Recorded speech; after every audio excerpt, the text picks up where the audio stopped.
In an earthquake, having the latest information could be key to survival. On Wednesday, the U.S. Geological Survey mistakenly sent alerts for an earthquake that happened in 1925. Now, that quake wrecked Santa Barbara and caused millions of dollars of damage. Carter Evans is at the Quake Cottage in Burbank, California, with how scientists are working to warn people before earthquakes hit. Carter, good morning.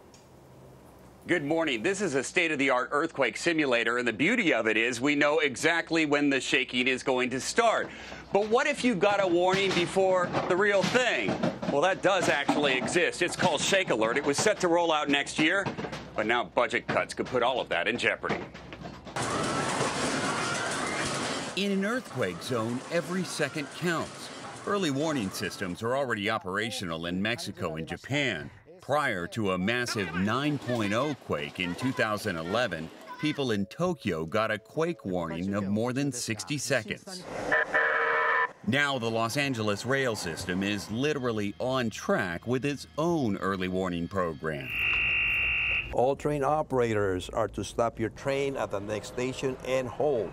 When an alert sounds during this simulation at the Rail Operations Center, supervisors immediately bring all 83 trains in the system to a stop and then take cover themselves. In a real-world scenario, this all would have happened before the shaking began.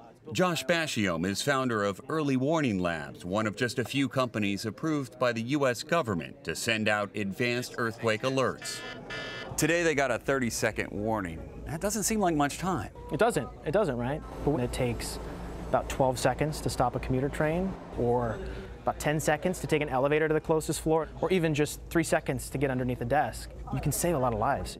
During an earthquake, seismic waves radiate from the epicenter like waves on a pond. Currently, more than 700 sensors, most of them in Southern California, detect those waves, passing along data that can be used to predict when shaking will start in nearby cities. Okay, we now have 40 seconds before the shaking's expected to come in here to Pasadena. Seismologist Lucy Jones helped develop the early warning system for the U.S. Geological Survey.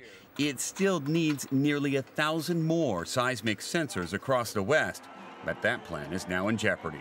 If the president's budget is passed by Congress, the program will be stopped because this is one of the things being eliminated. Jones and others hope it doesn't take a disaster to convince lawmakers to keep the program alive. Japan started their program after 5,000 people died in Kobe. Mexico started their program after 10,000 people died in Mexico City. We are trying to be the first country to do it without killing the people first.